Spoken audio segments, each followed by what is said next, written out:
With Mr. Review, we spring into action with breaking reviews.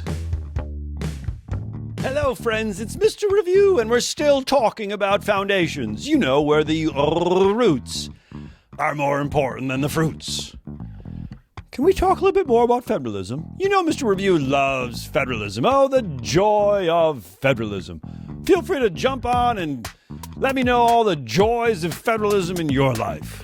But when we talk about federalism, we invariably have to talk about how federalism has been interpreted over time. The Constitution, for instance, in Amendment 10, has guaranteed federalism. We call the 10th Amendment the Reserved Powers Amendment. The 10th Amendment reserves powers to the states. Woohoo! 3 cheers for the 10th Amendment. And then, of course, we have the 14th Amendment. The 14th Amendment, putting a little shade on the 10th, the 14th Amendment greatly empowered the national government. You have the Due Process Clause and the Equal Protection Clause, which have been used in both cases to greatly empower the national government. The national government has been given the power to enforce due process and equal protection in all 50 states. Now, granted, this might be a good thing, and they've enforced really positive rights that are important to us, but it certainly has been a power grab for the national government. And then look at that Commerce Clause, that Interstate Commerce Clause. You know, I'm using ketchup on my hot dog right now, and that ketchup was made in Kentucky, but I live in a state somewhere else.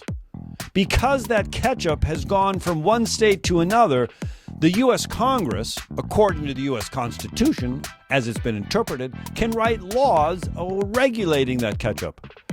The Interstate Commerce Clause has been used more than just about any other provision in our U.S. Constitution to empower, with exclusive powers, the national government. And then how about the Necessary and Proper Clause?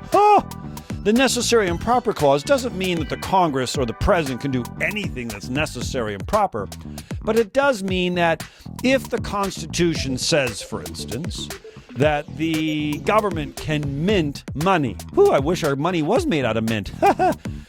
If they can mint money, what does that mean?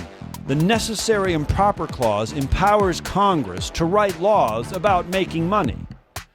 So you can't do anything that you want, but it does open up the door to say, well, if the Constitution says I can do this, I get to do that to get that done. So the Necessary and Proper Clause certainly has been used to expand the powers of the national government. The Commerce Clause has been used to expand the powers of the national government. The 14th Amendment has been used to expand the powers of the national government. Do you get my drift? Are you beginning to see a pattern? The story of American government is the story of national aggrandizement. Our national government has taken on more and more and more power.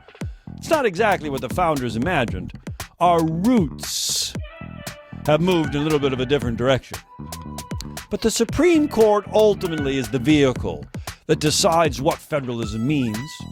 And think of that first landmark case way back in the early 1800s, McCulloch v. Maryland. You remember it was about the state of Maryland? They wanted to tax the national bank. The state of Maryland said, hey, wait a minute. If you're going to put that bank in our backyard, we're going to get some money from you. We're going to tax you. And the United States Supreme Court, fancy that, said, no, you can't do that. Because the national government is supreme. We call this the supremacy doctrine, based on the supremacy clause of the U.S. Constitution. McCulloch v. Maryland is a landmark case that established the power of the national government. But thankfully, it's not always so. Go back to that case U.S. v. Lopez in the 1990s. The national government, using the Commerce Clause, said you can't have certain kinds of business, in this case, gun shops, around schools. Now, folks, don't get me wrong on this. I don't think we should be selling guns around schools either. But can the national government just decide for us where our McDonald's and big Burger King buildings will be built? I don't think so. So the Supreme Court ruled in U.S. v. Lopez that the U.S. Congress can't use the Commerce Clause anytime that it wants for anything that it wants, including banning the gun shops around schools. They limited the national government. Huh! Isn't that a little bit of a curious watering of those roots? The debate continues. Where should the power be? In the national government or in state and local governments? The debates of federalism, a basic debate in our foundations, springing into action with breaking reviews.